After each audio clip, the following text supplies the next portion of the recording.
ન તો ઘણા લોકો શું કહે, શું ભણીએ, ભણ્યા પછી નોકરી મળતી નથી. ભલા મળે બનતા છે, ભણ્યા પછી નોકરી ન મળે. ભણને ગામડાની અંદર એક ચોપડી ન ભણે એ 300 રૂપિયા મળે છે, બોલો 500 રૂપિયા ને મળે. ન્યા લાઈનમાં લોકો ઉભા મારીને આવો અને તું ભણ્યો, ડબલ ગ્રેજ્યુએટ થયો, તે ડિગ્રી કરી, માસ્ટર કરી, નોકરી ન મળે.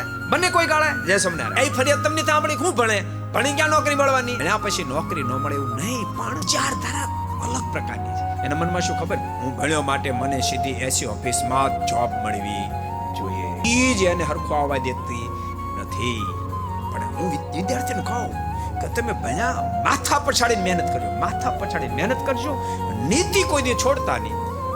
અને તમે જ્યારે ઇન્ટરવ્યુ આપવા જાઓ ને તમને પૂછે તમારી પાસે ક્વોલિફિકેશન શું છે, કે જો આ છે, પણ તમે જે કહેશો એ હું કરીશ. તમારી ઇન્ટરવ્યુ તમે કોઈ દી નાપાસ નહીં થાવ. 80 નહીં શોધતા, 80 શોધતું શોધતું તમારી પાસે આવશે. મહેનત કરો, પ્રયાસ કરો.